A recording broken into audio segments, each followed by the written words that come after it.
मैं हूं अभितोष सिंह। जम्मू कश्मीर के उरी सेक्टर में एलओसी के नजदीक आर्मी बटालियन के हेडक्वार्टर पर सुबह 5:30 बजे आतंकवादियों ने हमला बोल दिया।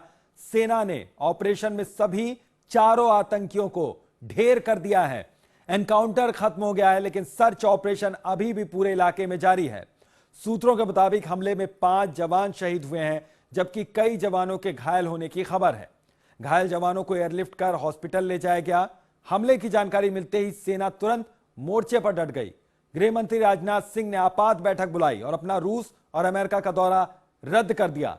तो ये पूरी खबर इन 3 तस्वीरों के जरिए आप समझ सकते हैं, जो टीवी स्क्रीन पर आपको नजर आ रही हैं।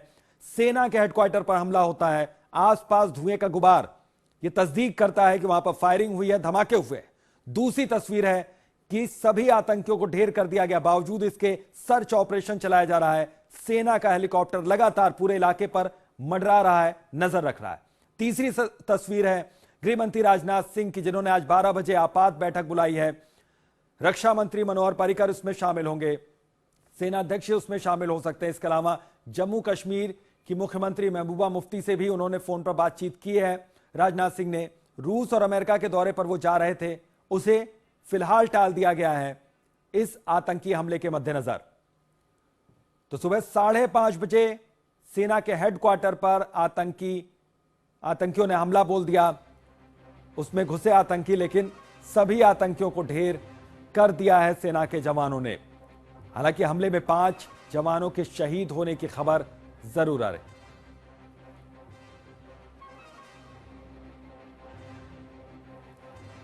और इस वक्त की बड़ी खबर आ रही है कि इस आतंकी हमले में सेना के 17 जवान शहीद हो गए हैं। बारामूला के उरी में आर्मी हेडक्वार्टर पर आतंकियों ने बड़ा हमला किया और 17 जवान देश के शहीद हो गए इस आतंकी हमले में। तो इस वक्त की यह बड़ी खबर, हालांकि सेना ने चारों आतंकियों को मार गिराया, लेकिन एक बड़ा नुकसान, आतंकी हमले में 17 जवानों के शहीद होने की खबर आ रही है। सेना ने चारों आतंकियों को ढेर कर दिया, लेकिन एक बड़ा नुकसान, देश के 17 जवान शहीद हो गए हैं। जम्मू कश्मीर के उरी में सेना के मुख्यालय पर यह हमला हुआ है। सेना ने चारों आतंकियों को ढेर कर दिया, लेकिन इस आतंकी हमले में 17 जवान देश ने खो दिए हैं। यह खबर, बड़ी खबर इस वक्त की। हेलीपैड वाले हिस्से से ये आतंकी दाखिल हुए थे, घात लगाकर इन्होंने हमला किया। फिदायीन हमला था ये। उरी में सेना के मुख्यालय पर हमला, 17 वीर सपूतों को देश ने खो दिया। 17 जवानों के शहीद होने की खबर आ रही है। और आपातकाल ये स्थिति, इसी के मद्देनजर आपात बैठक गृह मंत्री राजनाथ सिंह ने बुलाई। 2 देशों की वो यात्रा पर जा रहे थे, उस दौरे को तुरंत प्रभाव से फिलहाल टाल दिया गया है। जम्मू कश्मीर के मुख्यमंत्री से बात की राजनाथ सिंह ने फोन पर।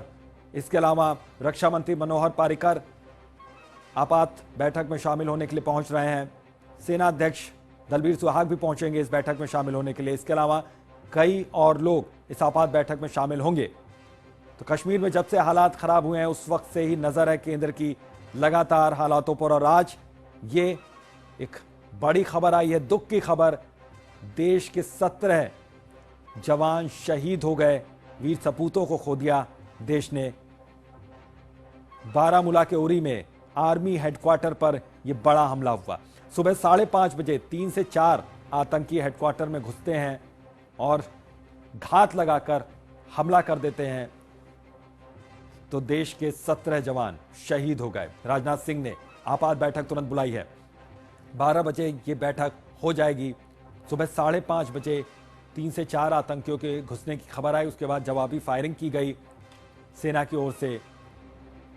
हालांकि पहले खबर ये आ रही थी कोई कैजुअल्टी नहीं हुई है, फिर ये खबर आई कि कुछ जवान घायल हुए हैं, फिर खबर आई कि 5 जवान शहीद हो गए, और अब इस वक्त की बड़ी खबर आ रही कि 17 जवान शहीद हो गए इस आतंकी हमले में। तो देश के 17 जवान शहीद हुए हैं इस आतंकी हमले में। हालांकि ऑपरेशन अभी खत्म हो गया है, लेकिन सर्च ऑपरेशन फिलहाल इलाके में चल रहा है, क्योंकि 4 आतंकियों को ढेर कर दिया है, सेना के जवानों ने मार गिराया है। बावजूद इसके पूरे इलाके में सर्च ऑपरेशन चलाया जा रहा है, सघन तलाशी अभियान चलाया जा रहा है। हेलीकॉप्टर पूरे इलाके पर नजर हेलीकॉप्टर के जरिए रखी जा रही है। इसके अलावा आसपास भी अलर्ट जारी कर दिया गया है। चारों आतंकियों को ढेर कर दिया गया, लेकिन 17 जवान शहीद हो गए उरी आतंकी हमले में। तो गृहमंत्री राजनाथ सिंह ने अपना रूस का दौरा रद्द कर दिया, अमेरिका का दौरा रद्द कर दिया। आपात बैठक 12 बजे के आसपास ये हो जाएगी। रक्षा मंत्री इसमें शामिल हो रहे हैं, सेनाध्यक्ष इसमें शामिल होंगे। इसके अलावा जम्मू कश्मीर से भी कोई नुमाइंदा इसमें शामिल हो सकता है। हालांकि जम्मू कश्मीर के मुख्यमंत्री महबूबा मुफ्ती से फोन पर बातचीत हो चुकी है राजनाथ सिंह की। तो 12 बजे आपात बैठक, और स्थिति गंभीर है। आप अंदाजा लगा सकते हैं कि सेना के 17 जवान शहीद हो गए हैं। सुरक्षा बलों ने पूरे इलाके को घेर रखा है, घेरेबंदी कर दी गई है, और हेलीकॉप्टरों के जरिए पूरे इलाके पर नजर रखी जा रही है। बताया जा रहा है कि हेलीपैड वाले हिस्से से आतंकी बाड़े को काटकर घुसे थे सेना के हेडक्वार्टर में और घात लगाकर हमला किया, फिदाइन हमला, जिसमें 17 जवान सेना के शहीद हो गए। हालांकि जवानों ने तुरंत मोर्चा संभाला, चारों आतंकियों को ढेर कर दिया है, लेकिन फिलहाल पूरे इलाके में सर्च ऑपरेशन चल रहा है। तोरी में सेना मुख्यालय पर यह हमला हुआ है, और हालांकि यह खबर दुखदाई है कि 17 जवान इसमें शहीद हो गए। लेकिन उरी में सेना मुख्यालय पर हमला क्यों, यह खास है, क्यों यह अहम है? मिलिट्री बेस है, सामरिक लिहाज से बेहद अहम है। अगर नक्शे से आप समझे तो श्रीनगर से 100 किलोमीटर की दूरी पर यह उरी सेक्टर है। बारामूला के उरी में सेना का मुख्यालय है, हेडक्वार्टर है। उरी में सेना की 12वीं ब्रिगेड का मुख्यालय है। एलओसी के बेहद करीब है 12वीं ब्रिगेड का हेडक्वार्टर। बिल्कुल सही अंदाजा है कि एलओसी से ये दाखिल हुए। यहां पर श्रीनगर मुजफ्फराबाद हाईवे पर हेडक्वार्टर बना हुआ है, जहां पर यह हमला किया गया। उत्तरी कश्मीर में बारामूला का उरी सेक्टर है। नक्शे से भी आप समझ सकते हैं, आतंकियों के लिहाज से बेहद ये टारगेट वाली जगह है, सेंसिटिव इलाका है, पहले भी निशाने पर रहा है मिलिट्री बेस। जाहिर है कि वहां पर अलर्टनेस बहुत ज्यादा। 25 जून 2016 को सेना मुख्यालय के पास हमला हुआ था। मुठभेड़ में 2 आतंकियों को ढेर कर दिया गया था, 2 आतंकी मारे गए थे। सीआरपीएफ के 8 जवान शहीद हो गए थे उस वक्त। 2015 में उरी में सेना पर हमला हुआ था, 2015 में भी यहां पर हमला हुआ। घुसपैठ के दौरान आतंकी को ढेर कर दिया गया था, मार दिया गया था। तो यही वजह है कि उरी का मिलिट्री बेस बेहद अहम है और हमेशा यह आतंकियों के टारगेट पर रहा है। तो सुबह 5:30 बजे यह आतंकी हमला हुआ, बड़ा आतंकी हमला, जिसमें 17 जवान सेना के शहीद हो गए। हेलीपैड वाले हिस्से से आतंकी दाखिल हुए थे। चूंकि एलओसी से नजदीक है, बेहद बाड़े को काटकर यह आतंकी वहां पर पहुंचे थे, यह बताया जा रहा है। धमाके के बाद रूस और अमेरिका का दौरा गृहमंत्री राजनाथ सिंह ने रद्द कर दिया है। आपात बैठक उन्होंने बुलाई है।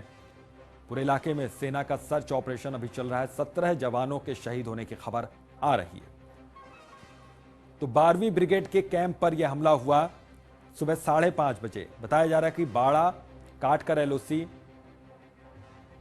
वहां से दाखिल हुए। तो इस पूरे मामले पर, इस बड़े आतंकी हमले पर रक्षा विशेषज्ञों का क्या कहना है, ये आपको सुनाते हैं। ये अटैक जो है, इसको हमें 2 कॉन्टेक्स्ट में देखना चाहिए। एक तो ये कि जो कश्मीर के अंदर पाकिस्तान फदाइन, अहले हदीस, वहाबी और हाफिज सईद की सरबराही में जो टेररिस्ट फ्रंट बना है, उनकी पोजीशन चला रही है, वो थोड़ा कमज़ोर होने लगा था। तो अब ये शायद एक एफर्ट तो ये है कि उसको तकवीत दी जा सके। इस तरह के जो इशू होते हैं या सुसाइड अटैक्स होते हैं, उनकी काफ़ी समय से प्लानिंग होती है, और इन प्लानिंग में ये संभव नहीं हो सकते कि जब तक कि इन्हें किसी दूसरे देश की, यानी पाकिस्तान की आईएसआई की सपोर्ट हासिल ना हो। इसलिए इस तरह के ऑपरेशन में मिनट टू मिनट उनको गाइडेंस मिलती है, उनको बताया जाता है कि किस तरह करना है, कहाँ जाना है। इसलिए कि उन लोगों के पास इसके मैप भी होते हैं, बेसिस के, और वो इस तरह से उनको गाइड करते हैं। भारतीय फौज पर कश्मीर घाटी में हमला होना एक बड़ी विचित्र बात नहीं है। ये काफी समय से होती जा रही है, जो कि पाकिस्तान के स्पॉन्सर्ड टेररिस्ट ने और पाकिस्तान आर्मी और आईएसआई के द्वारा यह हमला कराया गया है। इसमें कोई दो राय नहीं है। सुरक्षा बड़ी कड़ी है, बड़ी मजबूत है। उसके बावजूद 3 से 4 टेररिस्ट जो हैं आज सुबह 4 बजे घुसपैठ करने में सक्सेसफुल हुए और लगभग 5:30 बजे से अभी तक हमला जारी है। इससे साफ तौर पे नजर आता है कि कहीं ना कहीं किसी सिक्योरिटी पर्सनल या सिक्योरिटी पोस्ट से बहुत बड़ी चूक हुई है, क्योंकि जो टेररिस्ट थे, चाहे वो आर्मी यूनिफॉर्म में भी हो, हेवीली आर्म्ड थे, तो उनको पहले ही ब्रिगेड हेडक्वार्टर से बहुत पहले ही उनको रोक लेना चाहिए था और उनको मार देना चाहिए था। द फैक्ट कि वो वहां तक पहुंच पाए, बहुत बड़ी चूक हुई है, जिसका उनको फायदा मिला है। ये एक बड़ी चिंता का विषय है, क्योंकि हाई अलर्ट होने के बावजूद भी अगर टेररिस्ट इस प्रकार एक आर्मी कैंप के अंदर घुस जाते हैं तो यकीनन चिंता का विषय है। पर अभी हमें पूरे हालात मालूम नहीं है, क्यों हुआ, कैसे हुआ, इसलिए इसके ऊपर हम ज्यादा कमेंट नहीं कर सकते। लेकिन एक बात साफ जाहिर है कि जहां तक पाकिस्तान का सवाल है, पाकिस्तान जो है वो इस बात के ऊपर डटा हुआ है कि मैंने किसी तरह भी कश्मीर के अंदर हालात नहीं सुधरने देने हैं। मैंने कश्मीर के अंदर जो है हालात जो बिगड़े हुए हैं उसको तूल देते रहना है, और मैंने वहां की जो सिक्योरिटी फोर्सेज हैं उनको टाइड डाउन करके रखना है। तो इसलिए ये टेररिस्ट अटैक या फिदाइन अटैक जो है वो पाकिस्तान से लॉन्च किया गया है। तो 17 जवान देश के शहीद हो गए इस हमले में, और रक्षा विशेषज्ञों ने सीधे सीधे कहा है कि इस पूरे मामले में पाकिस्तान का हाथ है और पाकिस्तान सुधरने वाला नहीं है। हालांकि पूरी तस्वीर अभी जब साफ हो जाएगी उसके बाद ही कुछ टिप्पणी करने को कहा गया, लेकिन रक्षा विशेषज्ञ साफ तौर पर यह कह रहे हैं कि चूंकि एलओसी के नजदीक था, आतंकी बगैर पड़ोसी मुल्क की सहायता के अंदर दाखिल नहीं हो सकते थे। राजनाथ सिंह ने रूस का दौरा रद्द कर दिया, अमेरिका का दौरा रद्द कर दिया, 12 बजे आपात बैठक बुलाई है। तो यहां पर 17 जवानों के शहीद होने की खबर है। सेना की 12वीं ब्रिगेड के कैंप पर यह बड़ा हमला हुआ है। सुबह 5:30 बजे ये 4 आतंकी दाखिल होते हैं हेडक्वार्टर में और घात लगाकर हमला करते हैं। 17 जवान शहीद हो गए। हालांकि चारों आतंकियों को ढेर कर दिया गया है और पूरे इलाके में सर्च ऑपरेशन चलाया जा रहा है। गृह मंत्री राजनाथ सिंह ने तुरंत बैठक बुलाई, आपात बैठक बुलाई है। रक्षा मंत्री इसमें शामिल होंगे, सेना प्रमुख इसमें शामिल होंगे। इसके अलावा कई और बड़े चेहरे इसमें शामिल हो सकते हैं इस बैठक में।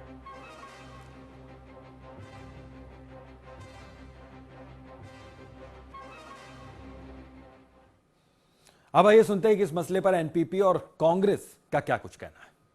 वारदातें लगातार कश्मीर के अंदर होने के बावजूद भी रियासती सरकार या केंद्र सरकार जो है वो नींद से नहीं जाग रहा है, जो एक बहुत ही चिंता का विषय है।